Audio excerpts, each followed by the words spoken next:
back to what I said already. 9/11 was the start of the big push for it. It was a massive symbolic gesture. Massive, you know. It was meant to shock the world. And it is. The way it was, you had mind bombing and psychic overdrive, basically. Psychic driving, they call it, with MK Ultra idea, where they see the same towers going every minute, just going down, down, down, down, planes sitting down, down, down. I mean, they went on for quite a few days in different stations. That's pure psychic driving. Imprinting in the brains that the actual event, to overwhelm any rational thinking of who really could have done this. That was the point of it. And it's quite extraordinary too, because at the time after, maybe the same week, I did a talk that night, but in the same week I did another talk when it came out from, I think it was Canada. One of the news companies in Canada, when they had a little bit of honesty back then, a little bit, not much, but they did mention, they could give you a bit of honesty when there's another country involved and it wasn't them. But they did admit that, George Bush Sr. was in New York that time meeting with the heads of the bin Laden family on a business deal, because you see, their business, one of their businesses, perhaps the oil fields that they had in Kuwait and so on, but one of their businesses was literally creating indestructible bomb-proof towers. That's a fact, folks. And they had been given the contract to repair those towers in the 90s when they tried the bombing and starting with the basement back then. And I often wondered after, I thought, did those guys get the contracts and go all through the systems there of air conditioning and so on, different ducting, all up right to the very top, and plan anything for the future, perhaps? Yeah. You mean, there's speculation, but there's no doubt about it. The folk who watched those towers going down floor by floor, boom, boom, boom, boom, it was perfect detonation, you know, and demolition, perfect military detonations, floor by floor. And then they fell into their own footprints. That doesn't happen the way nobody believes it today. Most folk never believed it even then. But again, the psychic driving left its imprint in everybody's brains, and it gave them the justification for the pre-planned wars that I mentioned. The Peanut Group had the list of countries in the 90s drawn up. They wanted to invade and needed a pretext for it. They actually said, we need a Pearl Harbor event. Well, they got it with 9/11. And then they went to town. Bang, bang, bang, bang, bang. And I won't go into all the, it's like COVID, you see. You can hash all the facts of COVID and the truths and the lies. Not just the untruths, but real outright lies about it. And it's meant to confuse people and get you so sick of talking about it, you give up eventually and just go along with it. That's what happened with 9/11. It's a psychological techniques they use in psychological warfare. And with 9/11, everybody saw what happened. You had the different dancing folk on, it's well documented, by the way, in other countries as well, who were there to watch the event of the towers getting hit. And they were let go out of the country to their own country afterwards, and all these things were happening, and caught with explosives and all that, and things like that, blah, blah, blah, blah, blah. A lot of dirty stuff was going on, and the CIA came in, and the FBI came in, and just basically told the government what to do and say to the public. It's just disgusting what happened. And even today, never mind all the arguments about what caused it and what did it and blah, blah, blah. In Canada, they showed us a list of the people who were supposedly on the planes as terrorists. And then they even had interviews with some of them across there in Saudi Arabia who were still alive and driving taxis and things. But their photographs have been used, supposedly by the CIA, to say that he was the guys on the planes. It was amazing what was going on. Really. And these were verifiable, things like factual things. They don't like facts when it comes to distortions. And so they try to muddy the waters. And then they bring in other people to come out with all kinds of theories to make it even more bizarre. And that ends up discrediting. See, counterintelligence, I've mentioned this before.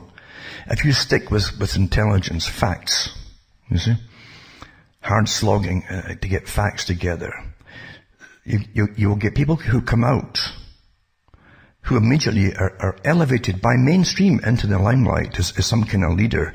They don't call them a crackpot, but they'll give them, they'll say they're a bit eccentric perhaps, but they'll get unlimited financing. Books will just drop out of the sky to them basically every month, and the publishers have no problem publishing. There's big money there. And all they've done is taken all the information from other books and talks folk have given, who've done the real hard work, shove it in the books, like with ghostwriters, and then add in ridiculous things. Absolutely. So the general public will hear about these characters with their added ridiculous things to do with these events.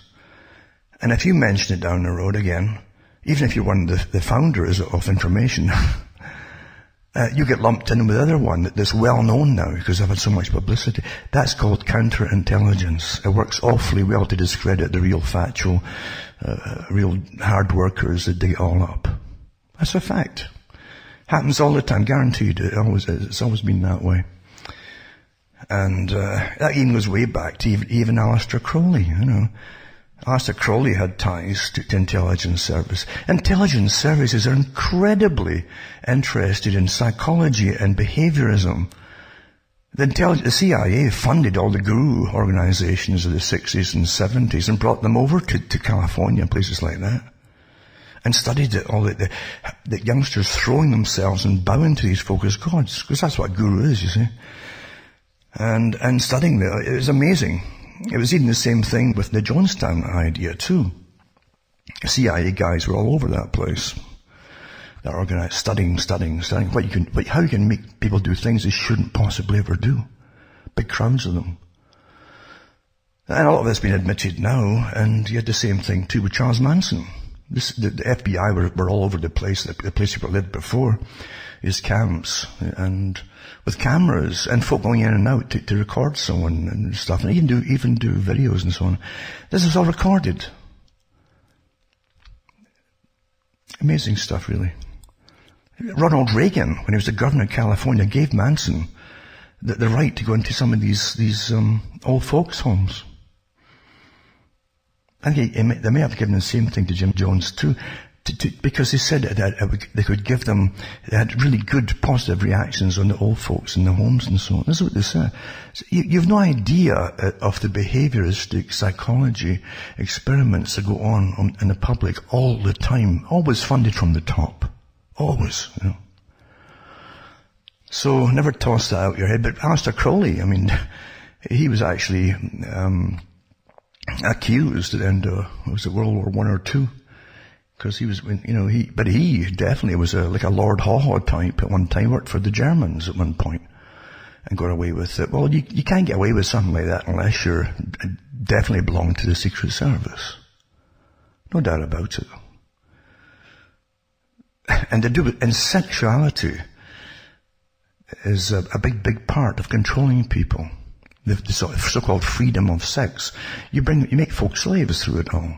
Then they're blackmailable slaves especially. You give lots of drugs along with it too, like Crowley did. He also partook of them. And you've got an awful lot of information on different people, a lot of dark matter, you might say, you got on people's characters. And it wields a lot of power for folk who have a public image. That's what Epstein was into too. And once again, you got to stop thinking about what you believe Britain was back, or any country was back then, in Aleister Crowley's day, because in that day as well, it was run by a different group altogether from the ones that you saw as prime ministers and so on. Benjamin Disraeli said it in the 1800s. Even his book, his novel he put out there, he said the people who really rule are vastly different. The people behind the curtains are vastly different from the people you see publicly as rulers. And that's how it really is. That's how people will really push it out their heads. That's ridiculous. That's incredulous. We know what Britain was, and we know, really. The folk haven't got a clue what Britain really was, or who really ruled it. Never mind the fact they had no idea how the money system was even managed. You had people who were shell-shocked with countless endless wars, where you had an endless cannon fodder from the poorer classes who joined the military. Always with a good you're off to war for a good cause, because you give you simplistic reasons why you're going to fight. The simplest is just that they're bad people over yonder, like Bush Jr. did with Saddam Hussein. And it's good enough. Most folk will believe this. Why would your governments lie to you? That's what you think, yeah? But no, it's disgusting what's being... Look at Tony Blair, huh? After 9/11 as well. He was a one-man band, along with actually 3 or 4 of his cronies, by the way, who had more in common than you think, who also wanted to see more. It made no sense to the British people. Why would you go off to get rid of Saddam Hussein? And, of course, it came out years later, and I remember putting articles up on a show I did, where Blair admitted years later, of course, because a lot they boast about it, psychopaths, they really do, how he got at the top of the oil companies and the CEOs, and they divvied up over the map of Iraq different oil fields that the Americans would leave for Britain. So they divvied them up and decided who was going to get them. But this is before it happened. Huh? That's the real world. That's the real world. Then Bush Jr., because he took out Iraq that was on the list, Iraq had done nothing to the US. And Bush Jr., during the inquiry, you can see it probably still today, but still up there, he said, oh, no, I never said that Saddam Hussein had anything to do with 9/11, which was a lie, because the media was constantly trying to infer that after Afghanistan. Well, it's probably a Saddam. But he says, no, I never said there's anything to do with it. He was just a bad man, and the world's better off without him. So that's your justification for killing about 1 million people? A bad man, get rid of a bad... Saddam Hussein didn't kill that many. But truth doesn't matter, facts don't matter, right? When there's big agendas there. But you really are living in an amazing system of incredible trained deception, where it's, today at least you have the internet, but even then, you're overloaded with such data and psychological operations. Admits that I used to give the talks out years ago on the releases that they had for their internal releases for PSYOPs, and how they'd overwhelm the public with all kinds of information, close information as well, again like PSYOPs and counterintelligence, would be close to stuff that's original fact-finding, mix it together with a bit of bizarre ridiculousness or aliens or something, and then it was tossed out the window, you see, as folk go, oh, that's just that nutcase stuff. And that's what psychological warfare for counterintelligence consists of. It's very simple. It works awfully well, though. But that happened with 9/11, and before you knew it, you had rays coming down from heavens doing it all and stuff. And rather than just stick to the basic facts, the facts are who achieved goals through this, who talked about it before it happened, who was in power at the time, who belonged to the same group that talked about it before it happened, right? From the 90s. And bingo, they achieved their goals because of it. Isn't that an awful... These guys would be great if you took them to a casino. You know, just watch what they do and bet on what they bet on. They're guaranteed to win, you see. And then when you saw all that stuff on 9/11 with the stand-down orders, because it was a practice that day in case the towers were attacked, a practice about the towers getting attacked. What an amazing coincidence, eh? I won't go all, because again, it's ad nauseum. And folk can't believe there's that many facts involved, but the facts are documented, and you had Cheney and Wolfowitz and all the rest, Wolfowitz and you had Rumsfeld all in charge. In charge, mind you, they put themselves in charge over the military and Air Force and so that day, and they told them to stand down when there was reported incoming aircraft, you know. You can't make this stuff up. It's all documented. It's not make-believe today. And, but again, facts don't matter once you've got the whole thing going. The war started. It doesn't matter. The whole point is to get the folk in shock. Give them a simple, lame excuse full of holes, and once you get that military over there and you're fighting, you see it doesn't matter how you get them in there, because now you've got a bigger agenda to fulfill. And remember what Quigley said to Carol Quigley. He said, wars are also meant to change opposing sides. All those who are involved in war from different sides will be changed culturally forever because of them. Well, it's the same thing on the public. The general public have had the biggest changes of all. That they lost their rights of freedom, of privacy completely. There's nothing you can do now that's going to be private, and has been since 9/11, since it passed all those rules and regulations. You really have amazing coincidences, don't you? Amazing coincidences. They unroll all the plans that they had ready to implement.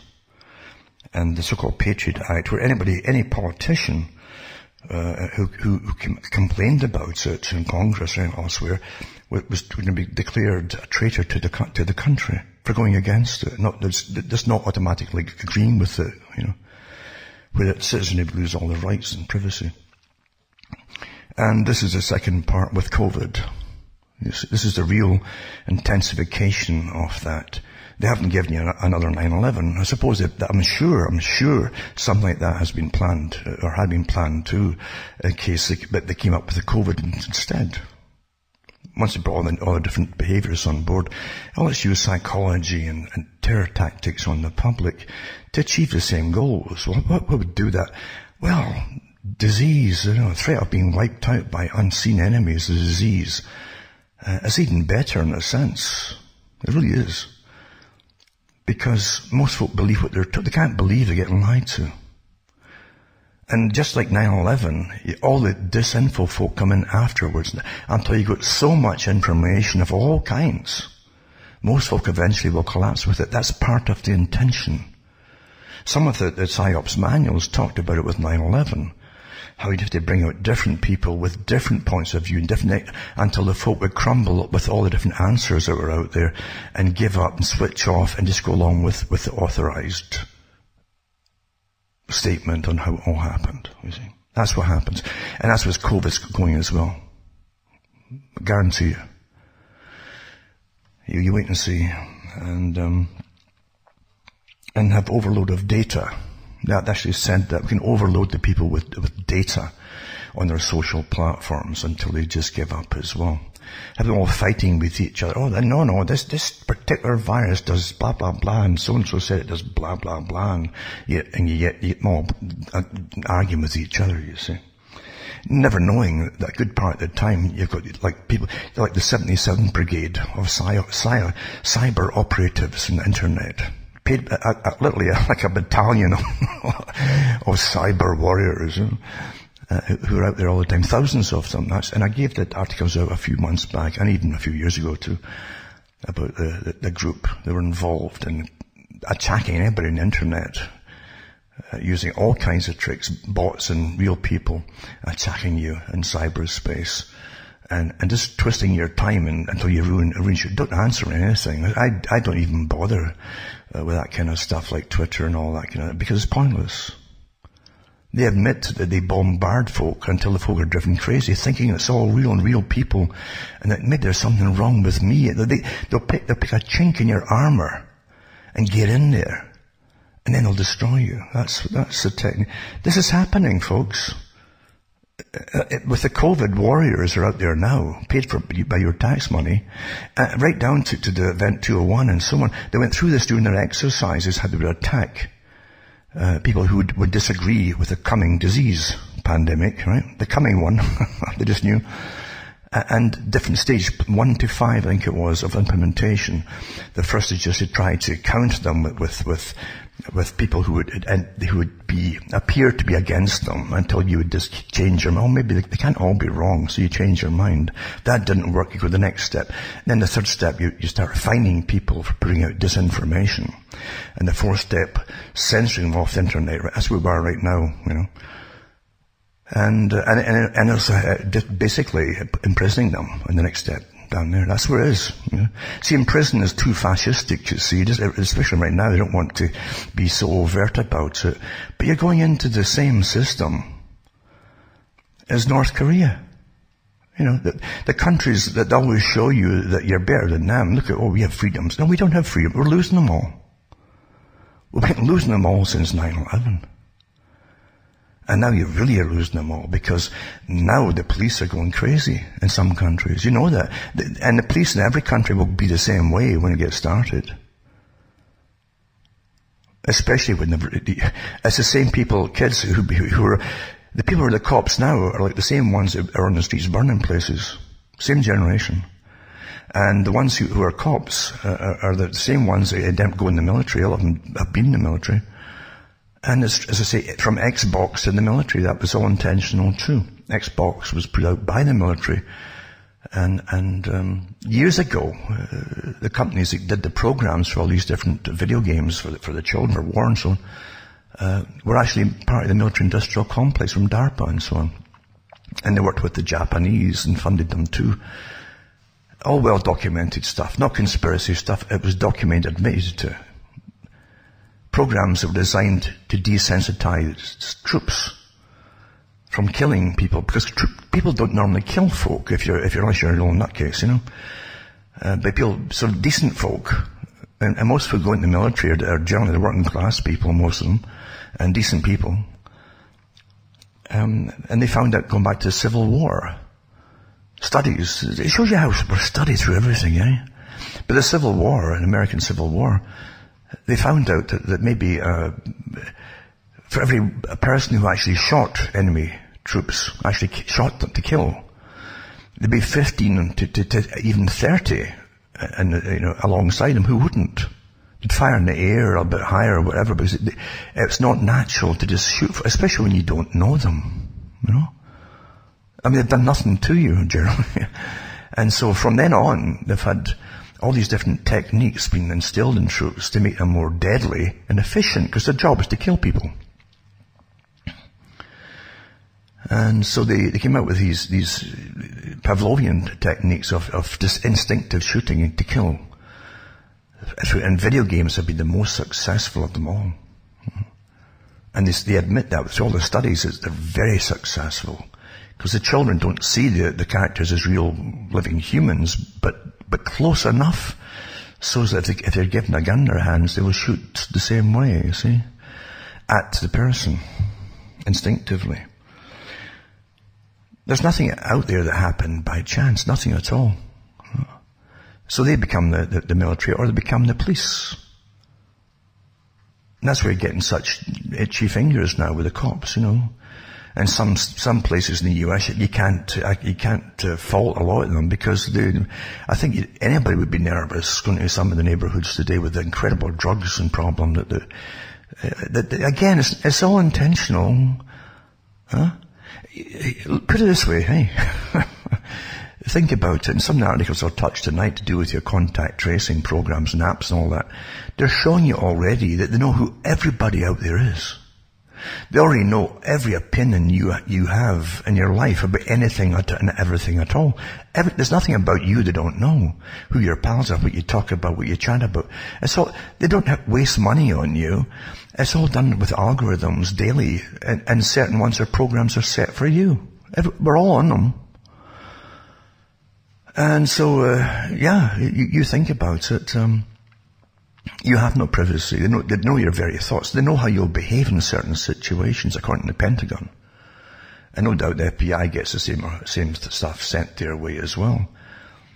If they could set you up for anything, they'll know exactly, by using a virtual you, based on you and your behavior, how you would react in real life, but to most things. And it's pretty well 100%, well, in most cases. This is freedom.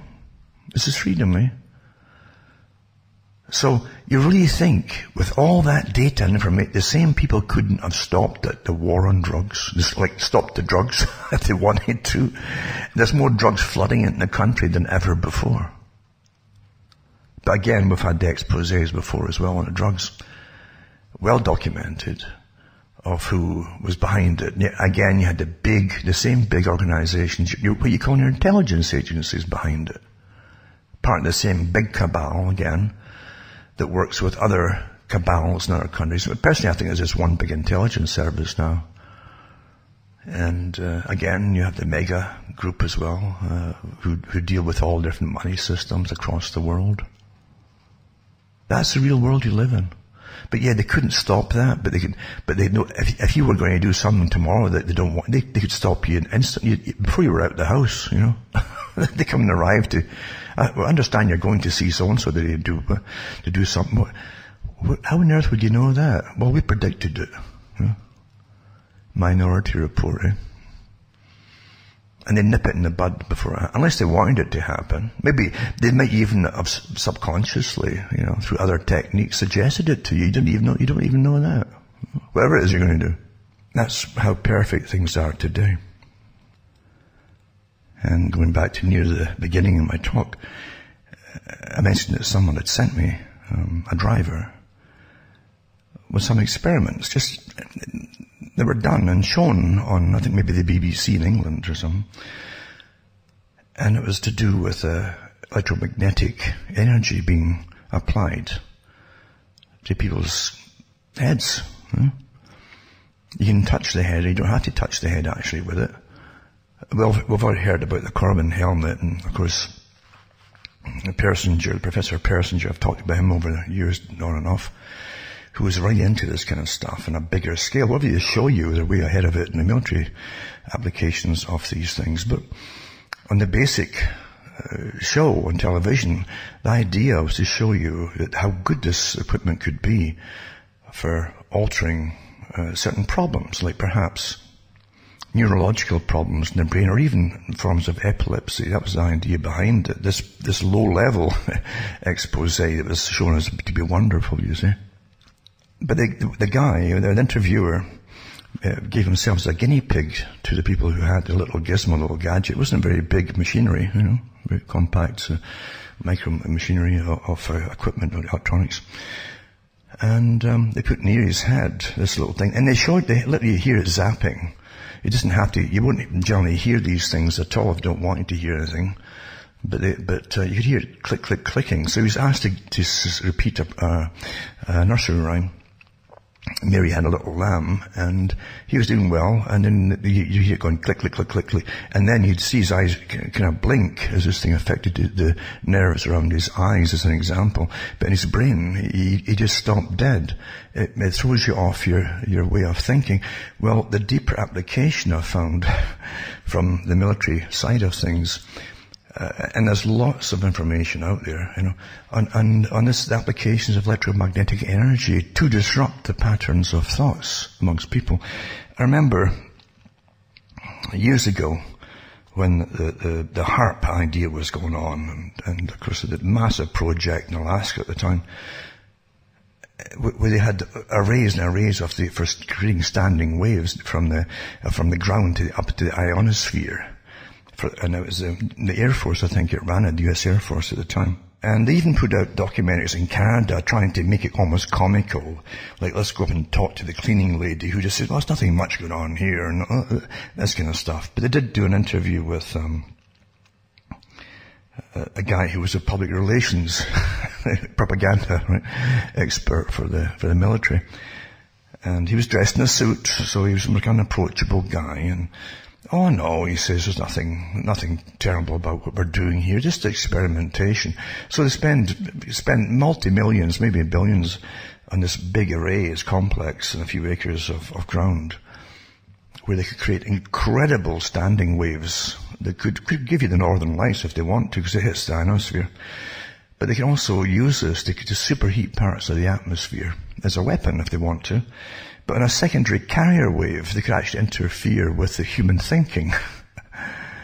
And this has all been documented, this information, but that's part of it too. It was thought that they used this technology when they first went into Iraq, or they bombarded Iraqis with it during Operation Desert Storm, when you saw all these Iraqis coming out of their dug-in trenches, utterly dazed as could be. And this was in the newspapers at the time, you know, when they're allowed to talk about things like that. Newspapers have always lied to you, but occasionally they'd let you know a little bit when it was in another country, you know. So you saw these folk coming out of the trenches, and had little clips on TV years ago. Just utterly confused and dazed, but they hadn't been under intense physical bombardment. You know? But they were definitely confused, and they couldn't understand. Even their interpreters, they're speaking their own language. They just couldn't understand for a while. They were very confused. And this was thought to be HAARP. It was standing waves they've been testing out then. And then this is the same thing again with Operation Iraqi Freedom, to give them democracy, like we've got it here, And so anyway, that's when they use these technologies as in warfare. There's an open field then, because no one's going to poo-poo it or say you shouldn't be using that on people when they're designated as an enemy, and all the propaganda's in full force. So they were doing all that kind of thing back then. So anyway, you take it from there and you say, oh, this is too fantastic for me, I'll switch off now. But go back to Brzezinski's, but most folk don't read now, And Zbigniew Brzezinski, in the 1970s, in his own book, he said that between two ages, he says, we can now, in a Technotronic era chapter, he says, we can now, if we want to, bathe the whole continent in particular frequencies or alter the behavior of every person in that area, or the whole country.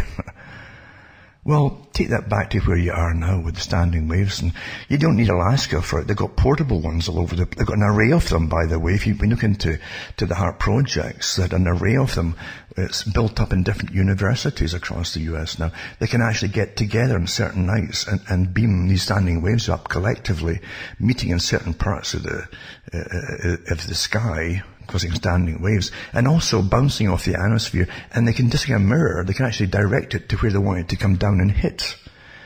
And they even use this technology now to see under the ground for hideouts and dugouts, and even use it for pipelines and things. It's amazing what they can do with it. But again, don't forget, there's a whole wide frequency range involved there, and part of it can be set quite easily, and they've tried it within the human brainwave patterns.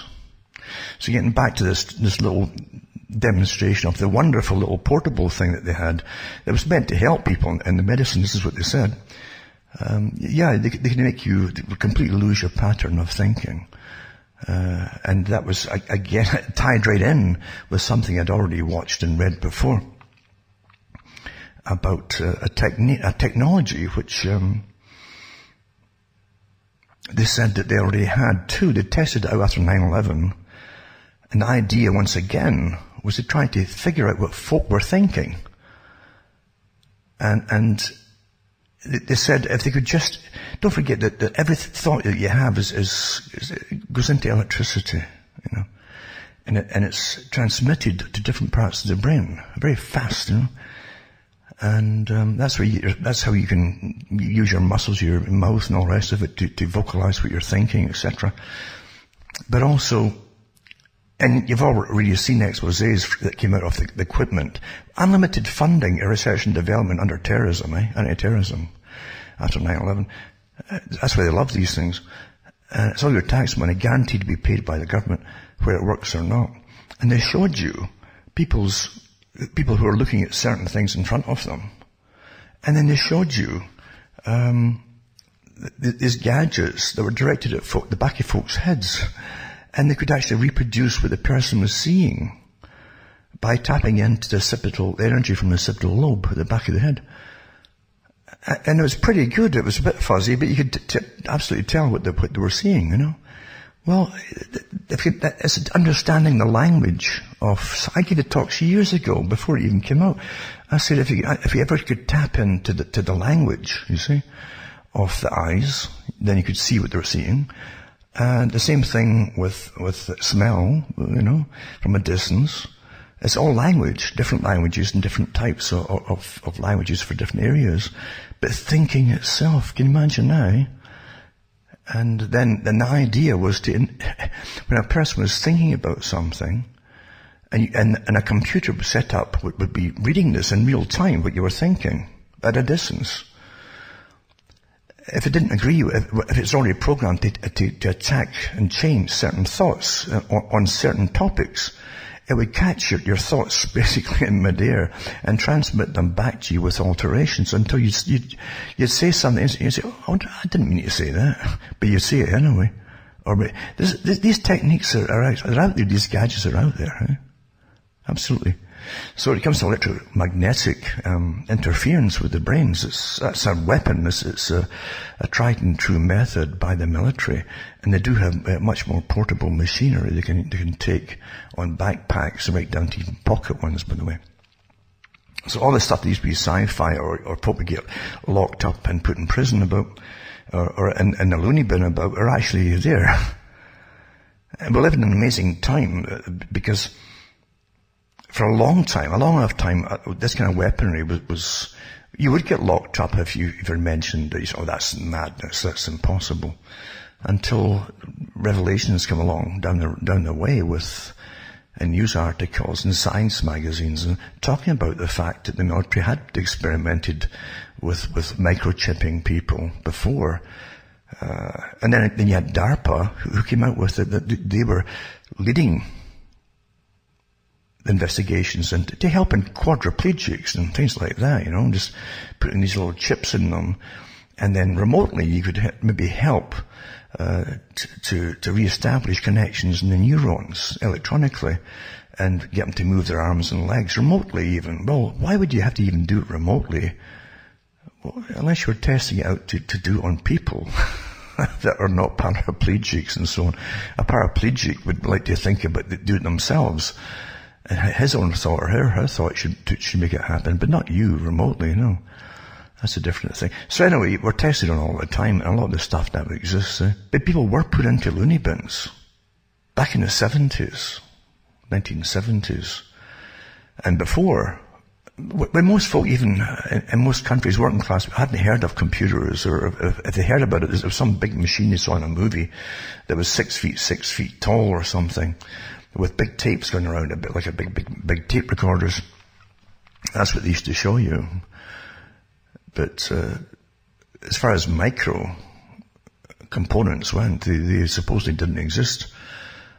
And yet, you had people who, and I knew one of them who had been in the military, who seemed to say in Afghanistan, he broke down one day. He said, it's crazy. I think there's a chip in my spine. I said, what do you mean a chip? What do you mean a chip? He says, it's for a computer. And turned out that since he had an operation for some kind of cysts when he was in the military, he had that fixation. He had something in him that was affecting his behavior. So take that as you want, but that was a common thing. It became more and more common throughout the 70s and 80s when you look up different psychiatric studies. People being admitted with that kind of problem. Before, as I say, most folk even, didn't have laptops and things like that.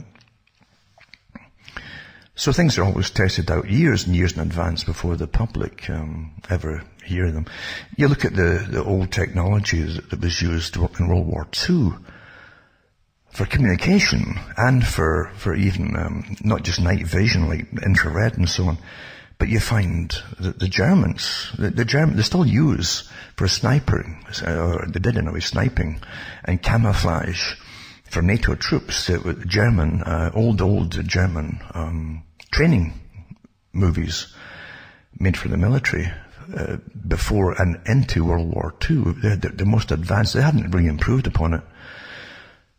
And how it had all the different kinds of terrain and how to perfectly camouflage yourself and how to lie doggo, as they say, for hours on end. That's what SAS are trained in. And you'd lie dead still for hours to need be. And literally, if there was ways to relieve yourself without even moving, without even peeing yourself. There's ways that were taught. But they just inch forward a little bit and a little bit at a time. And to the eye, watching them, you wouldn't really notice it. But eventually, after a few hours, they could be on top of you. And that's the sort of thing all that stuff was developed by the Germans. And you see them with these little gadgets that they look like foldable umbrellas, maybe 1.5 feet long. And they could literally detect the body motion and heat from a distance with infrared. So we take the Germans to use microwave communications in certain spots. Very effective. And again, microwave, you can actually direct it with a pinpoint energy to someone as long as it's in line of sight. And it can go miles and miles if you're in a high spot like a hill. And no one would intercept it, you see, because they're not in the way of it. It's a line of sight straight. These things were used then during World War II, and yet the public never knew about these things. So years and years later, the microwave for cooking all came from that era, really, that technology. And you get it given from the military, from their uses. Eventually, they'll water it down to some other use, and because we live in a commercial age, and then they sell it to you for a different purpose. Well, it's the same with all the different technologies that were kept fairly quiet. The technological or technotronic warfare type things that Brzezinski talked about, they kept it fairly quiet all those years. Remember, that book was written in the 70s, and he said that they'd already tried it, and they knew it worked by then for altering your behavior and your mood, etc. And with different frequencies, they can make you very depressed, like a whole town, city, or the continent. He said you could travel across the entire continent if they wanted to do it, and or make you excited, or sleepless, insomnia, or just deadbeat and irritable, So it was all tested out, different frequencies to see what it did, and it was very effective. No one disputes that. There was on all this different testing in other countries as well. So that's what we're living in today. Now, just this week I was looking into, again, something to do with that kind of technology, and it took me back to what I'd already knew, but also into what they're working on now. And I mentioned last week about disclosures that came from Pentagon at one point, where they even talked about a killer virus. People thought it was an actual virus that would kill the computers and so on. And I read it on the air at the time years ago. But actually, they did mention they could disable people by, again, getting into the language that works your eye. It's a reverse way of working on things. Mentioning the eye again, it's all impulses and electric impulses and how things work. And the cones and the rods, etc. And things are sent back, transmitted through all the different nerves in the retina, back to the occipital lobe and so on. That works, and then different parts reinterpret what it's actually seeing, put it together for you. We really are amazing. Eh? Nature is amazing. Of course, we evolved that way, right from amoebas. But anyway, you think about that, and something interrupting the pathway. It has to be able to understand it to an extent how it travels through your mind, through your head. Or anything through your body, for instance, all the information from different body parts, from the sensory parts and the sympathetic part of the sympathetic nervous system and so on. All this has been dissected. All of this information has been dissected for years. But you're taxing me again, because the military gets it first. They're behind it always first. Any spin-offs that might go to the medicine down the road and surgery and things like that to help victims of diseases or accidents or whatever. And it means that most of the stuff is meant literally to be very effective weaponry. And so I was going through all this old stuff again, thinking about it too, and I thought about, when the Pentagon admitted the killer virus. Now, the killer virus wasn't a virus that could destroy computers. They've got plenty of viruses that will do that. The one that we're talking about, the Pentagon, was and I mentioned it last week, it was a way of inserting the stuff to a particular target. It could be one person or a group of people or even thousands of people at the same time. And altering the pixels and the pixel patterns and rates. Because they know how light affects you through your eyes, and how the light itself will also act like a language, and it can technically, now in a sense, kind of reprogram you. Huh? You understand where it's all going? And they had done something and tested it out, and they had something that could, through the eyes, that's about it really, through the eyes, and maybe through electromagnetic fields, which they can push across the computer. Every computer screen is an electrical field. If you get an AM radio and put it around any one of these, you'll hear it starting to go psh and howl eventually, Very powerful, in fact. Or if you've got any of the meters that read the voltage and the different, the atmospheric systems in the air itself, it'll definitely start howling if you go near a computer screen. Well, so there you have your electromagnetic weaponry, you might say, if you want to do it, right? And you're so close to it, you've been trained to be close to it. And then if they put these certain patterns and the pixel rates and patterns there, which you won't recognize or even probably won't even notice, but this language can go through your head. And they said they had effectively stopped certain people's hearts from beating. They programmed it so it would stop your heart from beating. And that was from the Pentagon at the time. I don't know if it's still out there, all that stuff. I had a lot of stuff from it. And I thought, my God, it's a scary world. And we buy the stuff that is offered to us. With the computer, you give away your privacy. With the computer, you gave away any right to privacy. You agree to it all, Okay, I'll go for sure. If you agree, just click here and blah, away it goes. And then you get addicted to it, you see. They make it from a little toy initially, where you see two little dots pinging a little electronic ball across a field. That was how they started it, all the way up to high definition movies and so on they can put on it too. If you get the speed, I don't. But all along the way, the Pentagon and the different establishments like DARPA are way ahead of all the other uses it can have, especially to do with altering and managing people's minds. Not just through persuasion. I went through this with the articles, and I won't put all of them up this week for sure. But it really got me thinking about how we have so little thoughts of our own nowadays. It's all given to us, isn't it?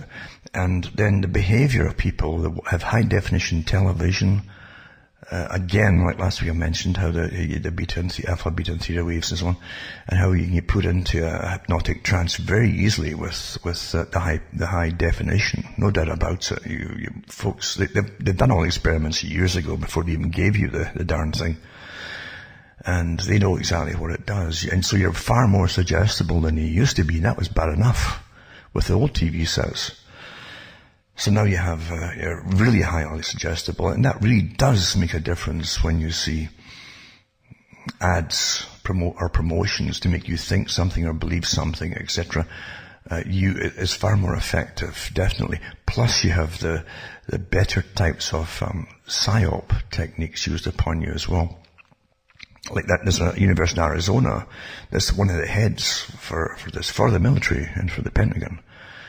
It's to do with language itself and how to literally condition people to believe what they're being told by using specific persuasive techniques. There's a whole branch of them, and I was going through that too. I thought, my goodness me. Can you imagine you're already getting hypnotized by the TV in high definition, and you don't even know why you're going into this strange state of being. But again, it's pixel rates and all the rest of it, and your eyes itself is a meditation, and a lot of them from India, for instance, there's techniques where literally you'll cross your eyes to put you in a different state, away from the alpha state. So there's that. You can do it with eyes open, eyes closed, doesn't make any difference as long as you start that. There's definitely, and it's always through the eyes, journey through the eyes. The ears, again, is a secondary thing, but the eyes definitely will alter it very quickly. And it alters the brain patterns to be more suggestible. So it can relax you if you're doing it to yourself, just in meditation, or one fire or another, or even just closing your eyes will do it. And listen to silence as an example, or some really, I call it real music, not the stuff you have popular music.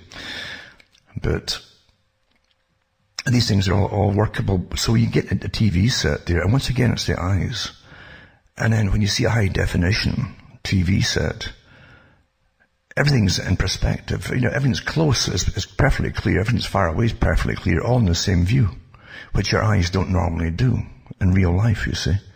So it really throws off the brain patterns that you're given. And then you get the movements The movement itself is a language. The language is already getting to follow this, watch this, and you'll follow whatever you're meant to follow as part of the move. And that you can be led a merry dance that you don't even know that you're being led into. You're unaware of it. It's a tremendous and it's all conscious by those who design all this stuff, even the programs that you're watching. They know exactly what to do.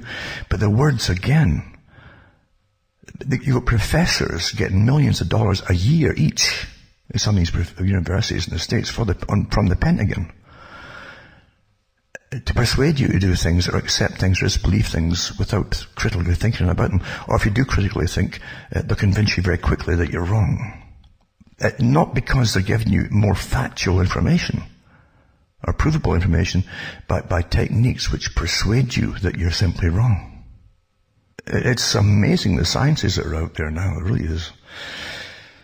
So, what can you say? You can warn people not to get lost in today's system. It's very difficult for a lot of people. Maybe even more so now that they're all locked down. Doesn't it all work together? You get all locked down. And there's more folks spending time on the net than ever before because of the lockdowns. And they don't know all the stuff I've been talking about here, you know.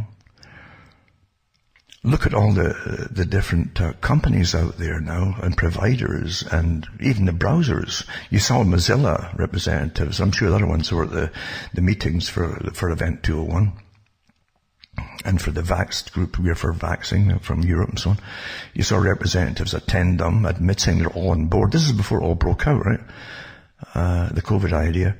All prepared that they'd be on board, which meant they'd already been playing with your minds all along. Of course they have been. To make you think the proper things and look at the proper things and nudge you into looking at things you're supposed to look at and believe and try to divert you off the things you're actually really trying to find. It's been like that from the beginning, folks. I hope you're getting the picture. You're dealing with a weapon and it's very effective when you look at so many people who get all their info from TV and the internet. And they'll turn on you like on a dime because they've been trained to. They don't even know they've been trained already through the propaganda techniques of perfection, perfective persuasion. They don't know, and they'll turn on you like on a dime and report you or even attack you if you don't have a mask on. They won't even wait to see do you have a doctor's note to say that you don't have to wear it because you go blah, blah, blah. They don't even wait for that. They're attack dogs. How did all that happen? How can a sensible society, in a matter of, since just before 9/11 to the present, have lost all their sensibilities? Well, it was mainly through the internet and the cell phone. I did the talks years ago, because again, don't forget the cell phone already had been well tested and worked on by the organizations working for the Pentagon before you got them, just like the computers and personal computers. And don't forget ARPA literally worked with computers all through the Cold War, from the early days right through. And they were not all standing machines with big tapes going around them. That was mainly for the movies. And their idea was counterintelligence against an infiltration of the Russians, including, again, trying to tinker with their brains as well. So getting back to what I'm saying here, you've got a machine there in your homes, or a few of them. A lot of folk have a few of them, have got a family. And they're all getting hammered with, never mind the Wi-Fi, which again is a technique that they said they could use to alter their brainwaves as well, But also, you're so close to these electromagnetic standing waves that are coming off the computer and the screens and so on. And it's all admitted to that, yes, they can absolutely affect your moods, your thoughts. They can actually, they're working on giving you different thoughts than the one that you have, the ones that you have. And most folk are oblivious to it. So whatever you're working with or doing, have a break frequently and do something different. Do something different. Because uniformity of thought was one of the things I noticed in the Pentagon's papers for persuasive techniques. It's all to create uniformity of thought. And then added on to you have the weaponization of different things, electromagnetic fields, but just persuasiveness in itself was uniformity of thought. Nothing to do with right, wrong, or honesty, or facts, just uniformity of thought on behalf of those who own you. I always say own, because we're owned, folks. We're owned. I mean, if you think you're independent, go and try to start up a garden somewhere. If you even have a bit of land, go and try to plough it up and see what, you'll get a visit quickly from some agricultural authority who say, "Are you got permission? Are you going to start growing vegetables and selling them? Or, you need a license for this and blah, blah, blah." You don't have freedoms at all. Years ago, I can't remember, it may have been Hair, the musical called Hair. It was a pretty awful music, actually, for an awful time in reality. Again, it was launched by those who manage your culture on their behalf, and everybody grabbed at it, thinking they were going to rebel. But the movie, I think it was called Hair, but one of the songs in it was signs, sign, everywhere a sign. Like, keep off the grass and don't do this and blah, blah, blah. Everything is signs. But you take it into TV land and all the different opinions you're given very quickly. These are signs as well. You should do this and you shouldn't do that, and all the motivational programs that come on and talk show hosts. You should behave this way and do that. It's all the same stuff. You're getting managed, folks. And these aren't just all independent folk making money. No, a lot of them are parts of groups all getting funded to do what they're doing. You got to start guarding your mind. I mean, it's very precious. It's the most precious thing you have. Without it, what's that old saying? You've lost your mind? Well, what do you think that means? Who's got it now? Who owns it now? But there's nothing. You're in the middle of an incredibly intense battle that most folk don't even know is going on. They get caught up in the minutiae of argument. And with all the counterintelligence mixed in with the arguments to muddy the field and give you different reasons and different answers to everything until you give up. That's how it's done. It's very simple, but it's very, very effective in how it works. Stick to your thoughts. Don't be sitting staring at the computer all the time. If you've got one, try to keep as far back from the darn thing as possible. And it really shocks me how, and I remember giving a talk years ago, many years ago, with an elderly woman who didn't have all this gadgetry, but she said, we were talking about convenience, and I'd said, but we give up everything for convenience. Again, you studied the human. What is a human, or what does a human do? What does it not like to do? And the same with a monkey, by the way. It's unfortunately true. So many of the same traits there from the monkey. But, and so much overstudied. You can't believe the countless billion-dollar studies on us all. We're very important to the masters who own us, for control purposes and to be used by them. Which again is very much like the Matrix. You're a battery in a sense. It's your energy that they use because our energy makes everything in the world, you see. We make things. The folk at the top don't. They just own it all. But we're talking about giving it up for convenience. And I can remember many years ago when they came out with the gadgetry, for putting light switches on and off, by clapping the hands. That was back in, I don't know, maybe the 80s or 90s. And how folk would initially get it to show off with, you see. And that's how a lot of folk, it's a kind of snob appeal. Oh, I've got the latest, yada yada. You can go back even further with garages. And the people who had garages they're easy bait, basically. They're given easy bait of, don't you want something, or a remote thing that would open up your garage for you, your neighbour. And that's how the ads were. And your neighbours would see this thing opening up, and you didn't even get out your car, and you just drove into it, and it closed behind you. Again, so convenience is really predicated on snob appeal. That's how all these sneakers and all these things are sold, and brand names, eh? Snob appeal. Well, I've got the latest blah, blah, blah. So you can count on that to work at any time with so much, in fact. And the same thing's been used even at the COVID, when it's to be launched with the vaccinations. You're going to get these folk with extra perks that they're given too, because you always get little perks, because you're just a little mouse or something in a maze, right? And they give you little added things for doing the right thing. And you'll be promoted as a superior being in the community. That's how the ads will run. Oh, so-and-so's got it, and his family's got it, and they're all smiling, their teeth are shining, glistening, boom. And they have little halos above their heads, and the rest of the people are dull and dirty and ill-looking. And that's how he promotes things through propaganda and shame. Shame, of course, comes into it as well. Aren't you ashamed of having... It's the same thing going back before the Gucci this and the Gap that and all the rest of it. Aren't you ashamed to have ordinary, old or whatever pants on, jeans or whatever, or like a Levi, eh? It wasn't a real, it was like a Levi. Yada, yada, yada. Everything was until the people became billboards for the brand names. They would buy t-shirts with the brand name on it of Snob Appeal. Huh?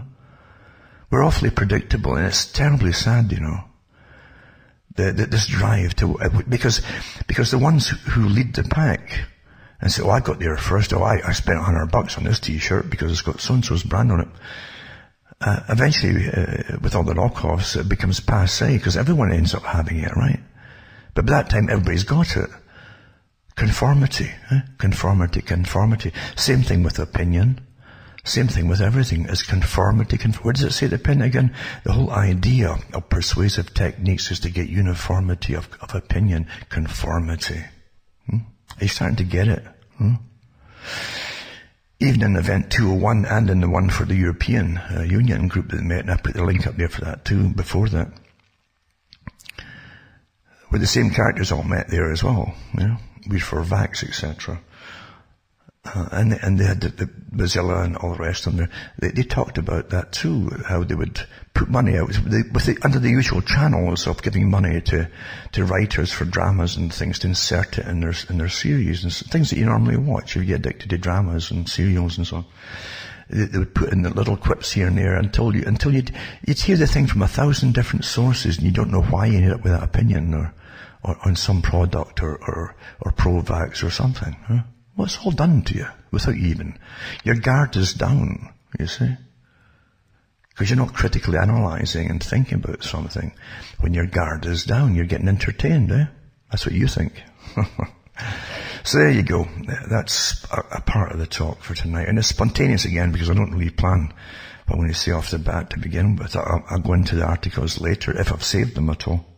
Sometimes you got to stand back and just think for yourselves. Some folk are addicted to getting news. Yeah? Now, again, news could be utterly fake. Most of the news that you're dished out with all it is fake. Or the spin on what the events is fake.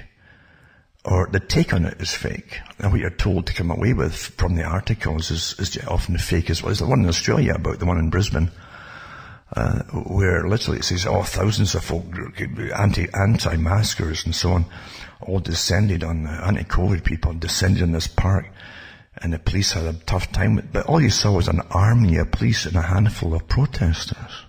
Complete reversal of reality. We've seen it uniformly across a fantastic demonstration that's still going on, where you see in the States the fires behind the commentators on the different TV programs. I get sent this mainly again by USB drives and things, because I can't get the speed. I'm under amazing attack here, and I'm used to it, for saying things that don't want you to say. But believe me, and you can't go by what they say, how many folk listen to you. That's been rubbish from the beginning. This is the kind of fantasy you're in. You believe what you're told or what you see. This is total war on the public. Yeah?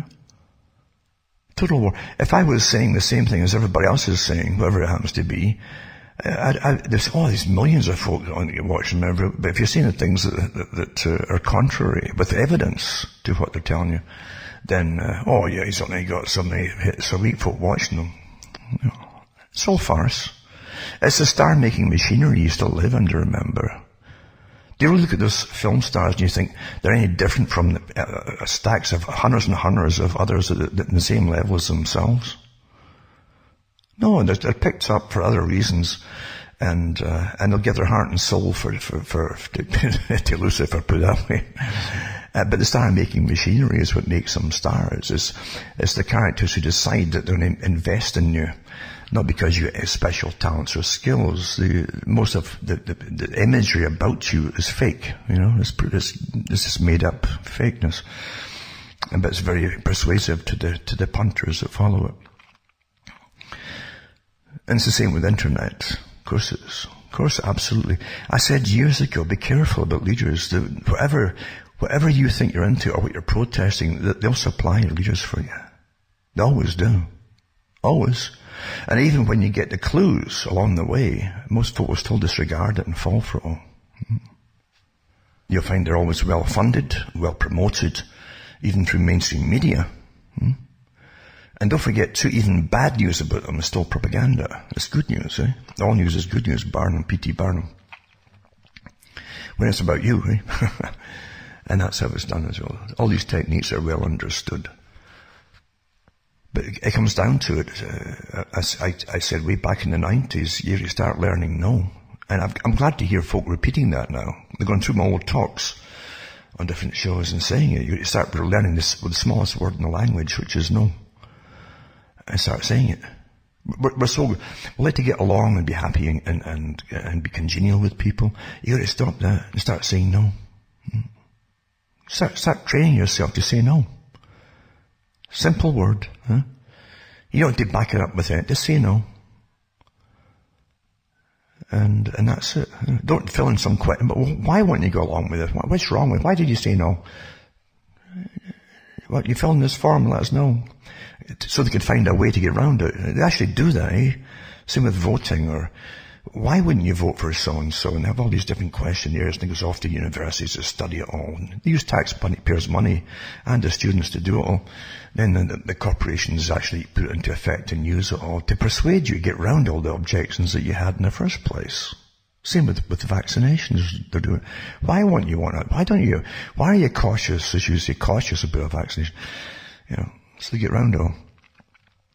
Don't just say no. No. You want to fill us? No.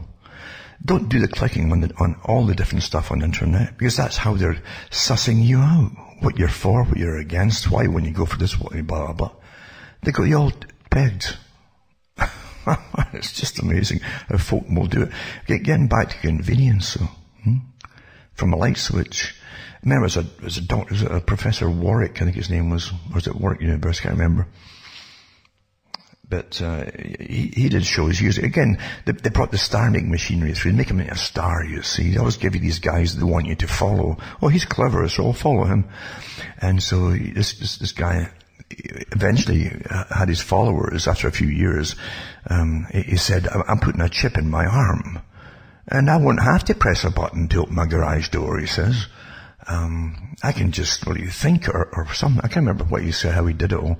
But everything in his house was to get basically activated by this chip in his arm. So the locks in his house and the windows would open. Everything was controlled by this silly chip, eh? And it must have cost a fortune when it didn't work or it failed or whatever, to get all replaced. Or people are getting paid by the government to do all the PR in the first place. But this is what they do when they give them TV. They get big shows on television, and they generally sound very energetic, like motivational talkers, you see. They're all picked and specially trained for it to persuade you to do things that you shouldn't do, like Aldous Huxley commented on the Mike Wallace show.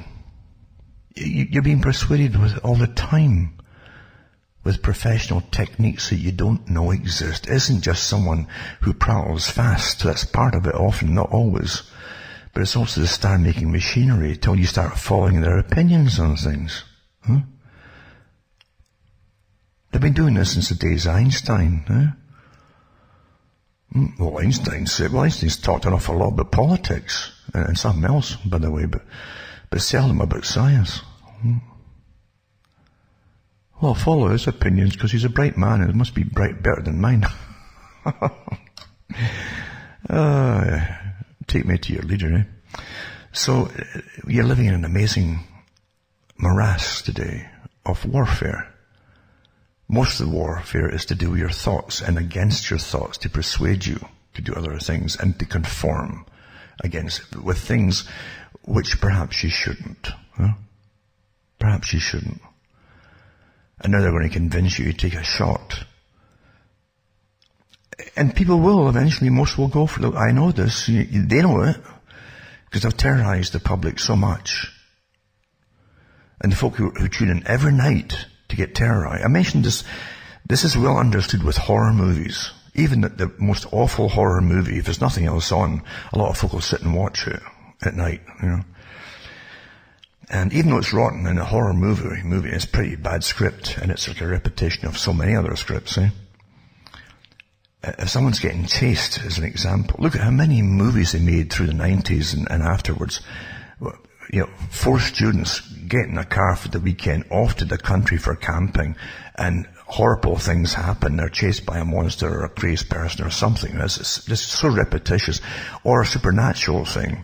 It never even has an ending as to why the supernatural thing existed in the first place. They don't even need that anymore. It's just a lot running through the woods and getting bumped off one by one and blood and guts and screaming. But most folk won't turn it away because it's wired into your brain, this fight or flight syndrome. And even though it's an awful thing, a rotten movie, and maybe even cheaply made or whatever,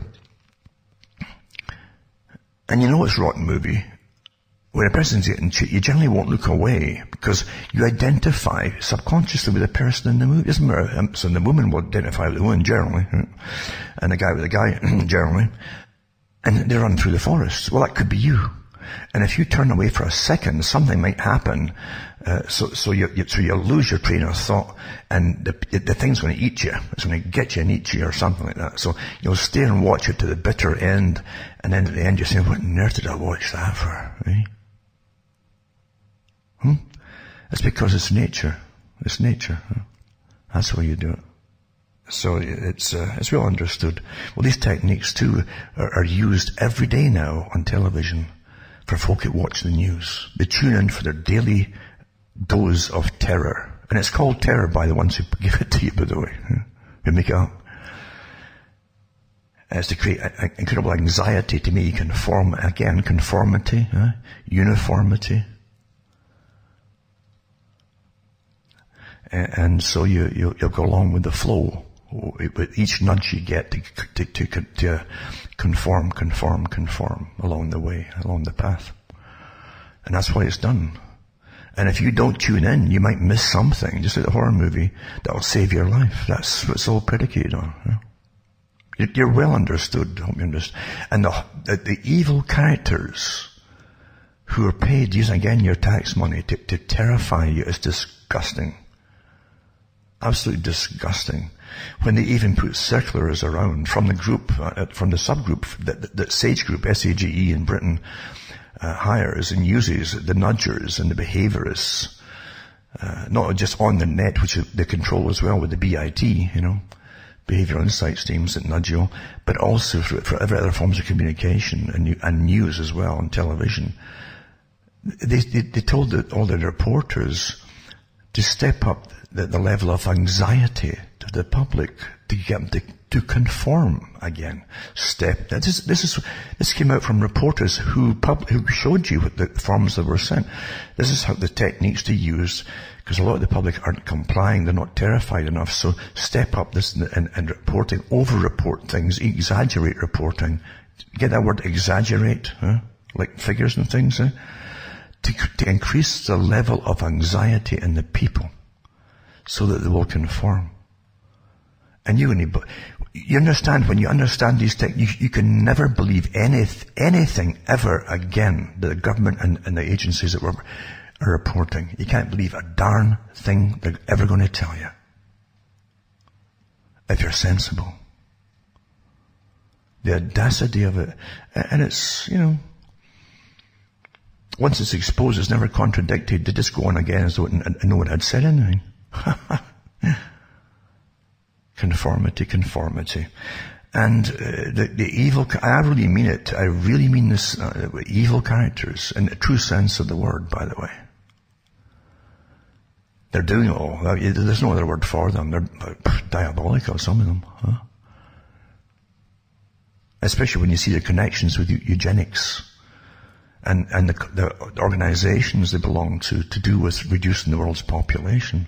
And they want to take control, have their rights over your body.